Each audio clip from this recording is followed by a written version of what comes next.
गलाघाट जिल्ला दुलाराय बर' फरायसा आफादना जि 41थि जि थान्दै जख'न्थाइ जिल्ला आफादनि बेखौ जोङो फुंबिलिनि जि हाबाफारि फिरफिरा बिरहोनाय आरो मुंख्लंफोरनि जि बिबार बावनाय बे हाबाफारिखौ जोङो एसे सिगाङावसो मावफुंलांबाय। दिनै जोङो गलाघाट जिल्ला दुलाराय बर' फरायसा आफाद हिसाबै जों बेखौनो बुंगोन जे जों मिरु आफादनिसिम जोंनि बे बिथिङाव माखासे बिथांखिखौ जों दैथायगोन। जिहेथु जों गलाघाट हिसाबै जोंनि रायजो जानायाव गोबां जेंना जेंसिजों जों जुजिबोनांदों। जिहेतु गलाघाटआ नागालेण्ड सिमानि साखाथियाव जि रायजो जानाय हिसाबै जोंनि गिबि जेंना सिमानि जि जेंना बे दासिमबो सुस्रांजायाखै आरो गलाघाट ओनसोलाव जों दासिमबो हानि जि पाट्टा बे पाट्टाखौ जों मोनफुंनो हायाखै। बेखौ जों बोरै मोनफुंनो हायो आरो जोंनि जेंनाया बोरै सुस्रांजागोन बिनि सायाव जों मिरु आफादनिसिम जोङो दिनैनि थान्दै मेलनि गेजेरजों जोङो बे बिथांखि माखासेखौ जों बिथांमोननो दैथायहरगोन।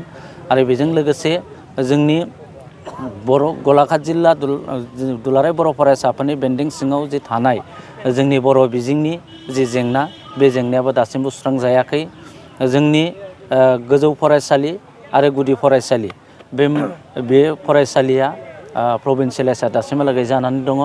नाथाय गेजेर फरायसालिया जोंनि गंसेबो दासिमबो प्रभिन्सियेलाइज जानो हायाखै। बे जोंनि थाखाय जोंनि बिजोंनि थाखाय बे मोनसे गिदिर जेंना जानानै फैदों।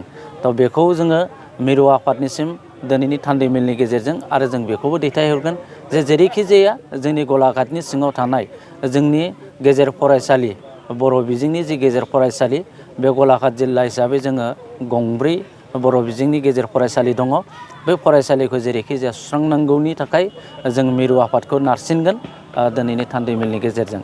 आरो दिनै जोङो गलाघाट जिल्ला हिसाबै जों नैबेखौ फोरमायनानै दोनखानो सानबाय जिहेथु दुलाराय बर' फरायसा आफादनि जे 56 एनुवेल डेलिगेट कनभेनसन बे डेलिगेट कनभेनसनाबो जोंनि गलाघाट जिल्लानि बेन्दों सिङाव थानाय सिसुपानि दख'रानि तेलिसालनि हिरिम्बा नोगोराव खुंफुंजानो थाखाय थांगासिनो दङ। बे गाबोननिफ्राय बे हाबाफारिया जागायगोन। बेनि थाखायबो जों जिल्ला आफाद हिसाबै गोबां साखाफाराखौ जों जादों।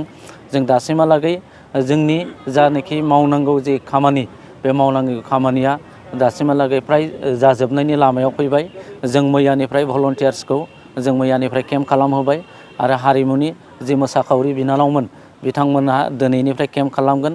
आरो जोंहा मैयानिफ्रायनो जोंनि जिल्ला आफादनि गासिबो दख'रा बिथांमोनहा बेयाव केम्प खालामनानै थाफैबाय।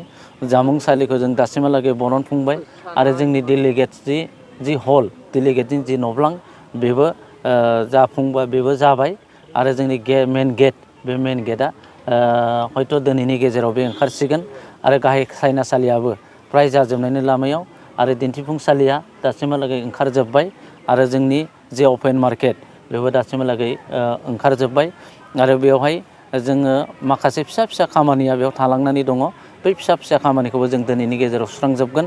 आरो जोङो गलाघाट जिल्ला हिसाबै बेखौनो खावलायनो सानगोन जिहेथु जोंनि बे हाबाफारियाव गासै 33 जिल्लाया बेयाव बाहागो लाफैगोन।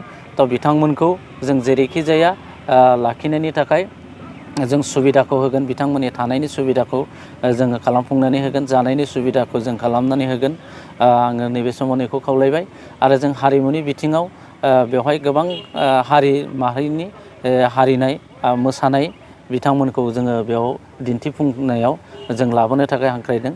दासिमहालागै जोंहा गासै 23 हारिनि जि मोसानाय दिन्थिफुंनाय बिथांमोनखौ जों दासिमहालागै थाग थियारि खालामदों। बिथांमोनजों जोङो कनसेन्ट लादों। बिथांमोना बेयाव फैगोन बे बाथ्राखौ बिथांमोना होदों।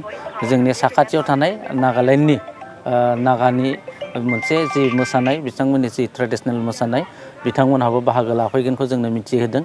बेखौ जोङो बिथांमोननिसिम जोबोद रोजा साबायखर जासिदों। आरो जोङो दिनैनि थारिखआव जों बेखौनो बुंगोन जे गासैबो रायजो राजा बिथांमोनहा जोंनि मोनफ्रोमबो हाबाफारियाव लोब लोब बाहागो लाफैनानै जेन' जोंनि मोनफ्रोमबो हाबाफारिखौ जाफुंसार जाहैयो।